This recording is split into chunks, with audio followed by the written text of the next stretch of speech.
The same has been dealt with since morning. But I think this motion is so important because it is speaking to two important areas in accessibility to education in this country. Number one is that it is speaking to affordability, that we must make uniform and guarantee the children of this country that school uniform is affordable to every child in this country.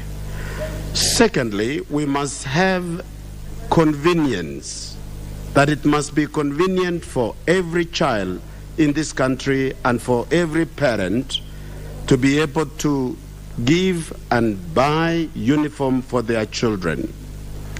Therefore, as we speak to this motion, we should separate few things from one to another. Whether the issues of color is not an issue here. I think the issue of color has been so diverse and has been so impressive, and many people are having it with nostalgia when you speak about the school and the color of your own school. So it's about identity. But I think the two most important is affordability and convenience. So I think we guarantee that when this motion matures to a bill, we guarantee you, through you, Madam Chair, that we will support, I will support the act that will be put forward in the floor. Thank you. Thank you very much, Honorable Bishop. Honorable members, the next opportunity goes to Honorable Nicholas Gikolong, the member for Turkana East. I thank you, Madam Speaker, for giving me this chance to add my voice on this motion. Madam Speaker, I arise to oppose this motion because of the following reasons.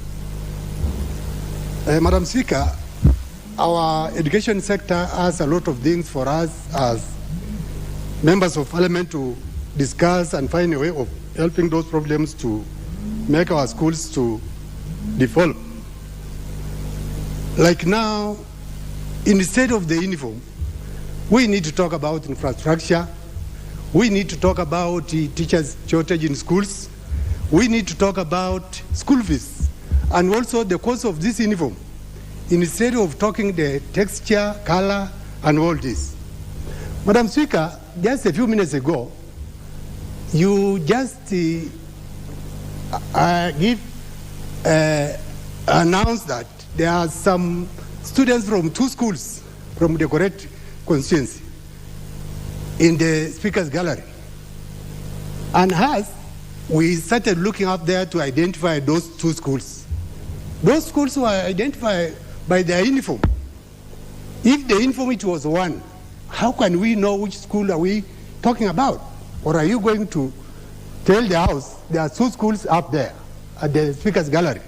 So the school uniform is meant for identity. Every school is identified by the uniform. And when we say we have one uniform for our schools, what are we talking about? There was a comparison somebody gave about the school uniform and the police uniform. The police uniform, they are identified by the under one name, the National Police Service. But our schools, there are many.